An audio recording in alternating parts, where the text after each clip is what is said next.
নমস্কার।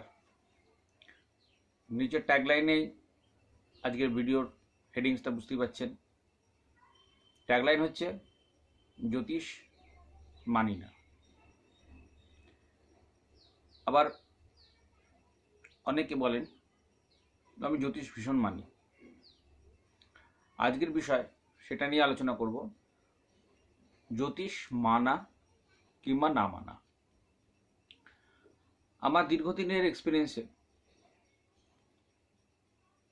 যতদিন জ্যোতিষ নিয়ে চর্চা করছি, শেখার সময় এখনো চলছে, শিখছি।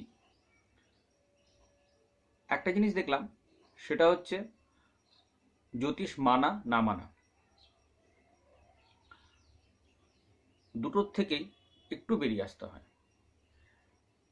জ্যোতিষ আমাদের লাইফে কিভাবে কাজ করতে পারে বা জ্যোতিষের নলেজ কিভাবে কাজ করতে পারে, সেটাই হচ্ছে আমাদের প্রধান প্রয়োজনীয়তা।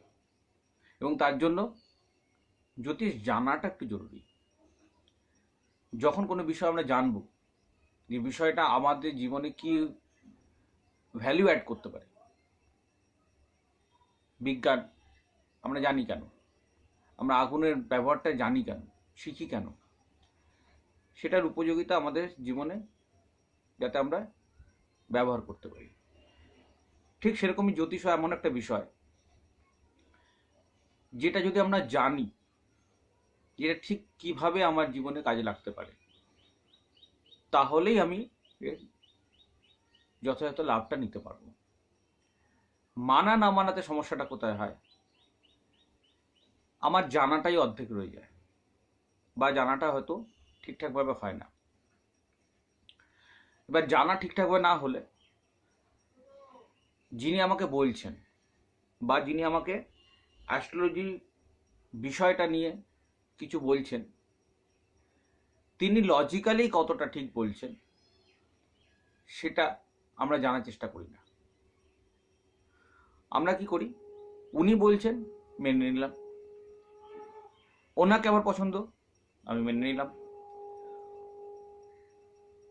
উনি আমার থেকে ফিস বেশি চাইছেন আমি মানলাম না, উনি আমার বেশ ভালো ফিস নিয়েছেন মানলাম, উনি খুব নামি অ্যাস্ট্রোলজার। এর কোনোটাই ঠিক নয়। প্র্যাকটিক্যালি আমাদের ছকে, জন্ম ছকে, প্রত্যেকের জীবনে একটা জন্ম সময় হয় বা ইয়ে হয়। তো অ্যাস্ট্রোলজি কি? অ্যাস্ট্রোলজি দেখে যে আমাদের চারিদিকে যে গ্রহ এবং আমরা পৃথিবীতে আছি, প্রত্যেকের এনার্জি আমরা রিসিভ করছি, এবং এই রিসিভিংয়ের যে ব্যাপারটা, এই যে গাণিতিক যে অ্যাঙ্গেল, এই গ্রহটা এই অবস্থানে আছে, ওই গ্রহটা ওই অবস্থানে আছে, তো তাদের মিলিত এফেক্ট আমার শরীরে বা আমার জীবনে কি প্রভাব পড়ছে বা কি প্রভাব ফেলছে, সেটা বোঝাই হচ্ছে অ্যাস্ট্রোলজি বেসিক্যালি। তো এই যে মেথডটা, এই মেথডটা আমার জীবনে আমার জন্ম সময় অনুসারে আমি যদি জেনে নিতে পারি, তাহলে বিশেষ বিশেষ কিছু আমি স্টেপ নিতে পারি সময় থাকতে। যেমন আমাদের ভাগ্যের, অনেকে বলেন জ্যোতিষ মানি না, আমি কর্মে বিশ্বাস করি। ভালো কথা। অনেকে বলেন ভাগ্যই অনেক কিছু। এইখানেই বোঝার ব্যাপার আছে যে ভাগ্য আর কর্ম দুটো একে অপরের পরিপূরক।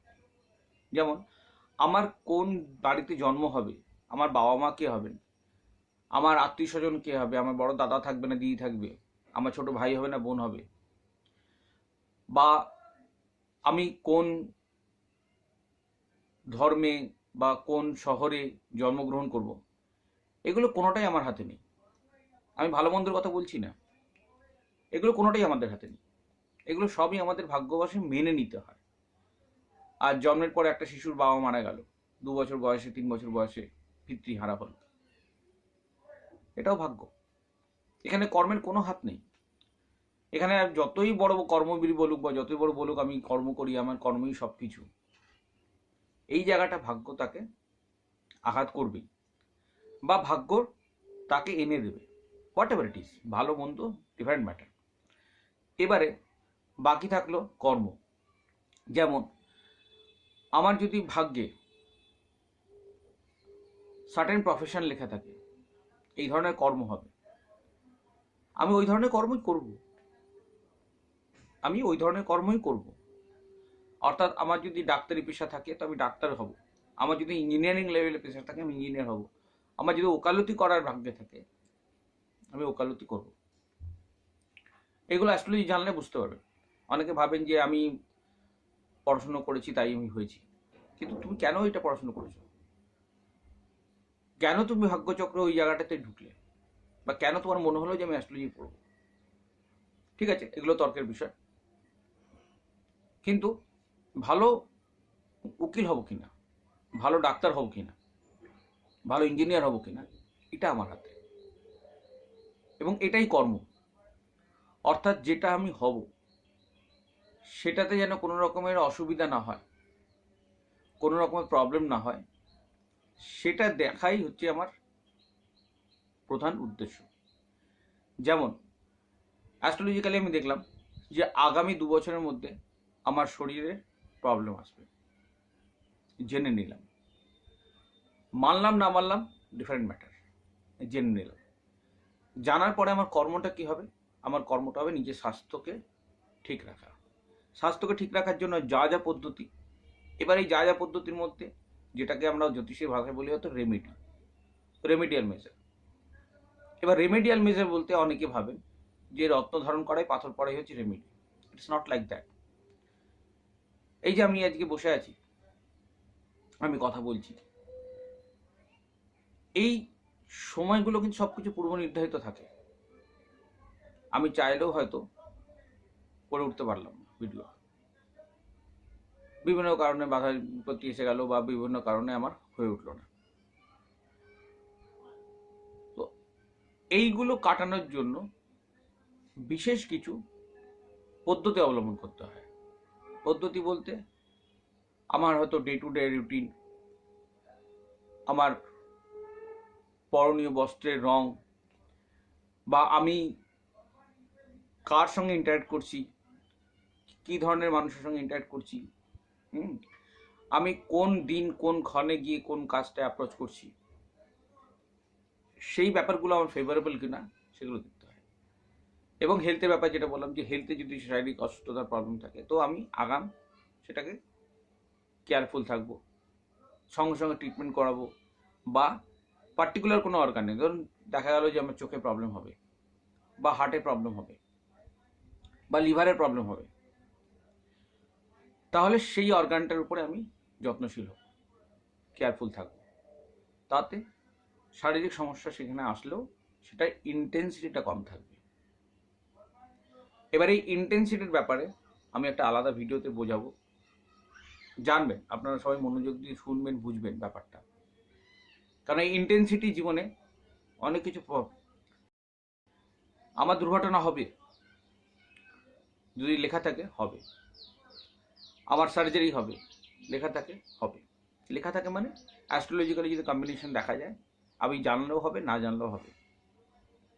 পরিস্থিতি এমন তৈরি হবে যে আমাকে অপারেশন করতেই হবে, পরিস্থিতি এমন হবে যে আমাকে রাস্তায় কেউ ধাক্কা মেরে দেবে, কিন্তু তার যে ইম্প্যাক্ট, সেই ইম্প্যাক্টটাকে আমরা কম করতে পারি আমাদের যদি জানা থাকে, তাহলে আমার ইম্প্যাক্ট কম। আজকে যদি আমার কাছে কেউ আসে অপারেশন করাতে, আমি ইউটিউব থেকে ডাক্তারি শিখেছি, আমি অপারেশন করব, তাহলে তার কী অবস্থা হবে রোগীর?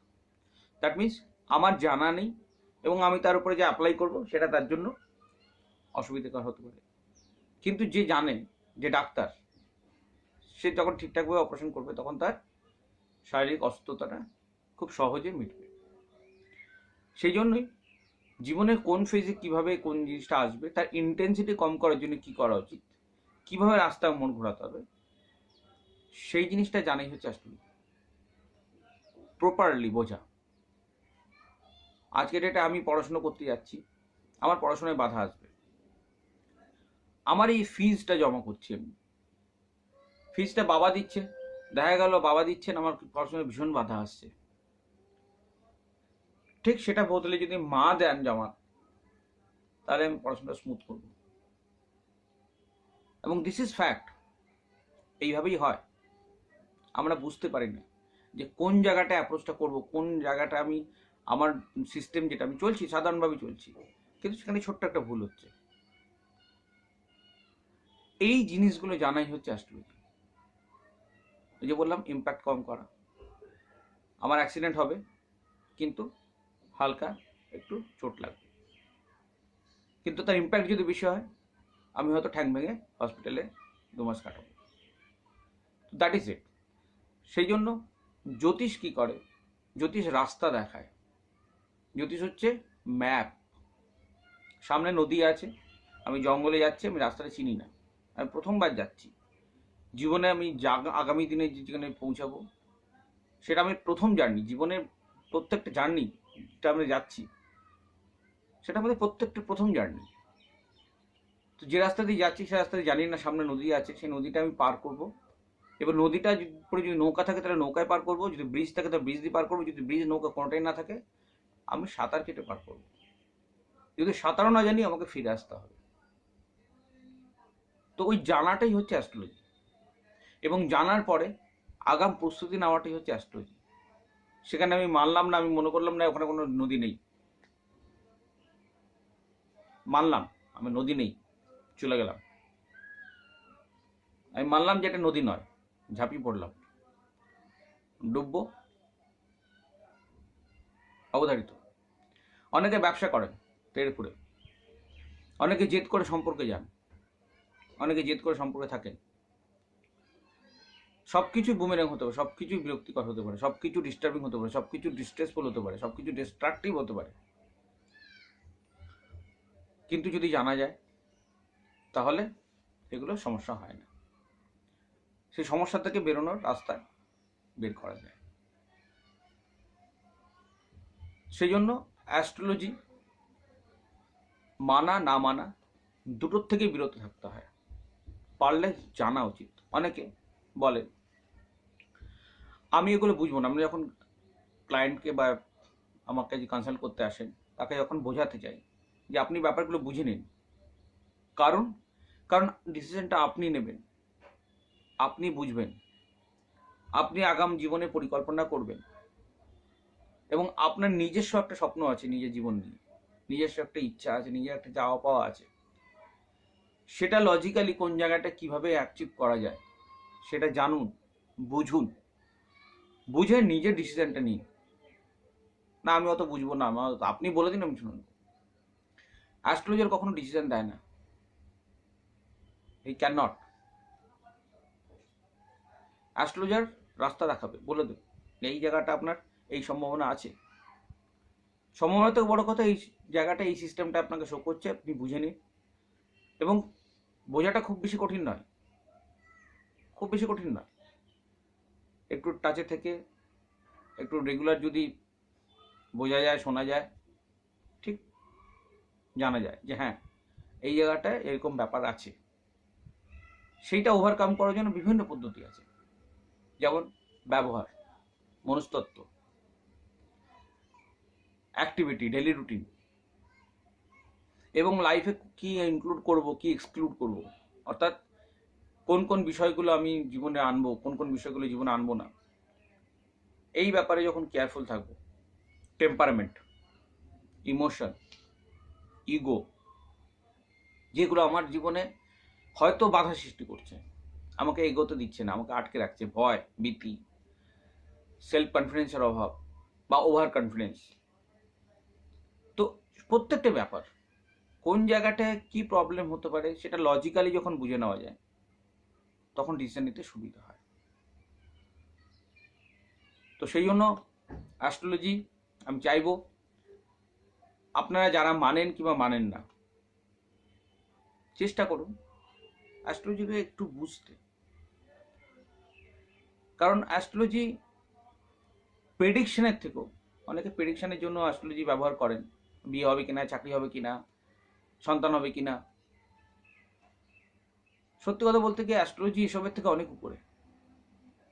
অ্যাস্ট্রোলজিক্যালি বেসিক্যালি যদি দেখেন, জীবনের খুব গভীর তত্ত্বগুলো বুঝতে পারেন, এবং বোঝা উচিত, জানা উচিত। খুব ভালো থাকা যায়। ভালো থাকবেন, ধন্যবাদ।